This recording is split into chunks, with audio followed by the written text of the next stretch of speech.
Children of Mars is set during the supernova crisis involving the Romulans. Not that you would know from the specific story we get, it's something that we can infer from other events.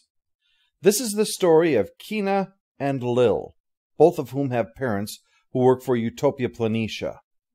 Kina seems okay with it, while Lil has a serious attitude problem, which we first see when she deliberately checks Kina on the way to the shuttle to school, causing her to drop her bag and then miss her flight.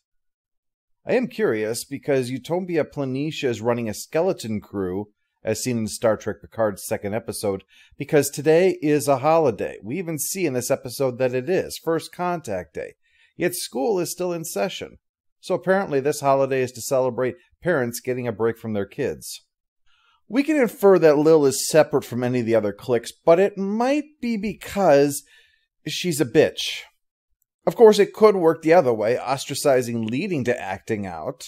Either way, though, effect or cause, little bitch, as seen by further making Kina miserable for the crime of existing within proximity to her. Kina retaliates, so finally it boils over. During all of this, we hear the Peter Gabriel version of the song Heroes, which was used a couple times on the show Stranger Things. If you haven't seen that show, then you might have heard it here if you watched my Rise and Fall of the Comic Empire series, since I felt it served as a somber, wistful conclusion to something that may never likely attain the heights it had fallen from, but held within it a sense not of finality, but of the possibilities that could still be forged by lovers of the medium. Short Treks decided it was the perfect music for showing two schoolgirls beating the crap out of each other.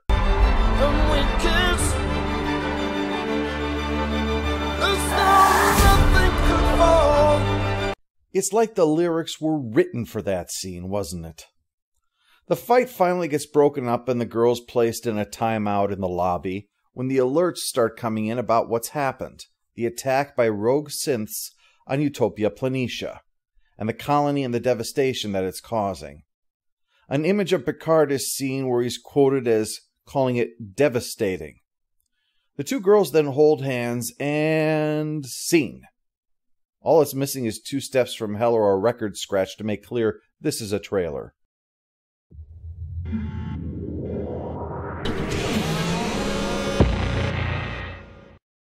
The moment the credits began rolling for The Children of Mars, I knew this was either going to be the shortest or the longest review that I've ever done, proportional to the source material.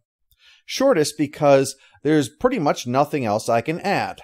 This is a generation-defining moment for these two characters, and in tragedy, we come together. There's really not much more to say on the story itself. The only things left to then talk about are the technical aspects of its creation and its place within the larger framework of Star Trek.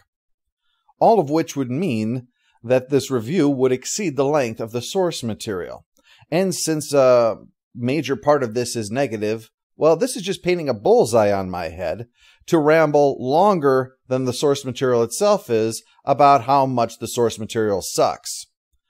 Nevertheless, though, I've decided to go with the latter, not to talk about how it sucks, but rather the mistakes that I feel were made. And I'll just have to take whatever hits come with this. The first thing to note is that pretty much everyone else who talks about Children of Mars talks about it around the time that it came out. In other words, before the release of the first episode of the Star Trek Picard series. Why is that important? Because Children of Mars is little more than a trailer. And as a trailer, it is an effective tease of what is to come. Consequently, everybody loved it. Now, however, we've all seen Star Trek Picard. Who intends to see it, I mean? And so this now has to stand on its own as a work. And standing on its own, it's a trailer. The funny part is that this could have easily built into something. Because after all, Star Trek Picard begins 14 years after this event. And these girls have to be, at minimum, 10 years old. I'd shoot for a couple of years older than that. But that means that they are definitely in their mid-20s by the time Star Trek Picard occurs, which means they could be in Starfleet, or some other adult role that could have them cross paths with the story. and to have these events then tie into that, even in some small way. But no, they will never appear again, unless they crop up in season 2 or something. So all this provides for the larger Star Trek experience is a glimpse of the events through the eyes of these two girls, and only for seconds, in the context of their larger lives, which consist solely of despising each other. So, having exhausted that, let's look at the technical aspects. The cinematography is very good. I've talked recently about the use of the film as canvas, and this uses it very well. It's a case where using that widescreen works for what they're trying to do here. It's beautifully shot. The editing is also well done, working hand in hand with that, which is so vital because this is a work that is entirely focused upon telling its story through imagery. What lets this work down in isolation is the music.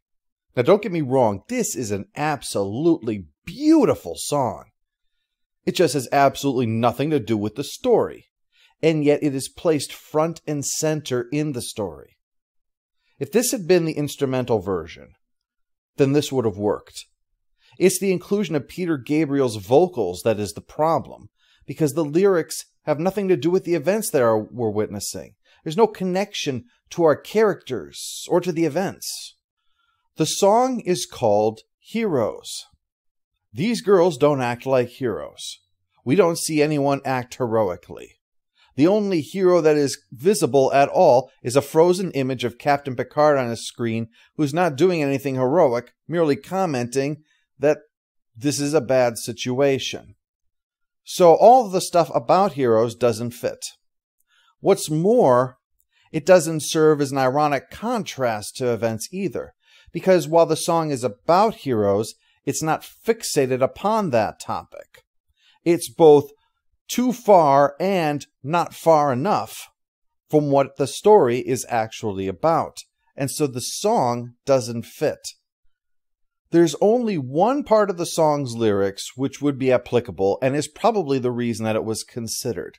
It's the line, "just for one day," indicating that this is the one day in which these two girls get past their differences. However, it would have been fairly simple for them to get around that problem too. As an example, consider the song "Fortunate Son" by Creedence Clearwater Revival. If you're familiar with the song, you might already know where I'm going with this. But this is a protest song. It's a song that laments the fact that the rich and the politically connected have the power over us to send us off to fight their wars in order to promote their financial and political ends. Whether you agree or not, it's quite clear that this is where the singer stands. And yet, you might have heard the song, if you're not familiar with it, in a commercial, because it starts out with, "Some folks are born, made to wave the flag. Oh, they're red, white, and blue." Sounds real patriotic, doesn't it? And they might even finish the first verse, because it carries on that. But they stop before the chorus, because the chorus is completely disavowing everything that has just been said. That none of that applies to the person singing. But let's say you want to sell your Wrangler jeans. You want to have that patriotic theme to it because, let's face it, Wrangler jeans are being marketed more towards patriots than the counterculture. And so when you come to the chorus, you bring it down so that you can still hear the music playing, but you obscure the lyrics by having your announcer talk about the Wrangler jeans over that part, so they don't have to hear that. You don't want to offend their sensibilities. It's just appealing to your market. Everybody does that. I mean, there is a reason why you don't find tie-dyed truck nuts. This would be an obvious solution to the problem that they're facing here. And I can tell you it's an obvious solution because I was in this exact situation. As I mentioned, I used this song at the conclusion of Rise and Fall of the Comic Empire and faced the exact same problem. A lot of the lyrics fit what I was talking about, and the music really set the tone for what I was going for there.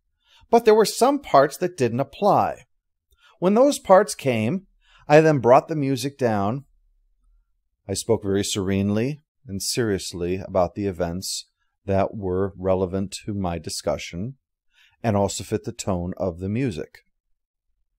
At which point I brought the music back up to its normal volume and let it go on as normal.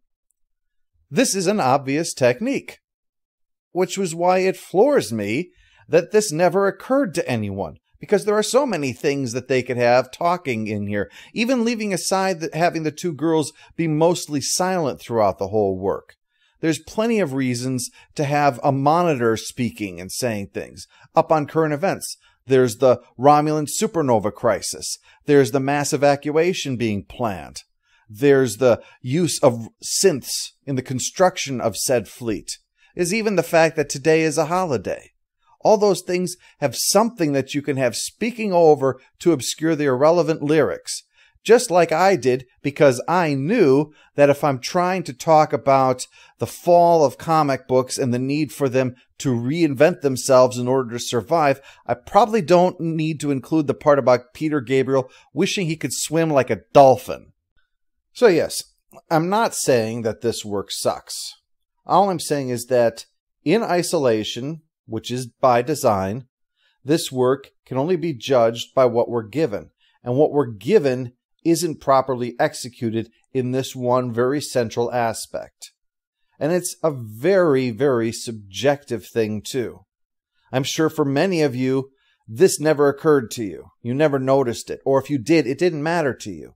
That's fine. But I can present no opinion other than my own. And just keep one other thing in mind. While yes, it's true that I have more than exceeded the runtime of the episode that I am myself reviewing, please note that this 6-minute and 36-second work has enough credits on board that 20% of its entire runtime is dedicated just to telling you everyone who helped to make it. So if they can devote that much time to giving credit to everyone who made it, I guess I can spend this much time dissecting where I thought it succeeded or failed.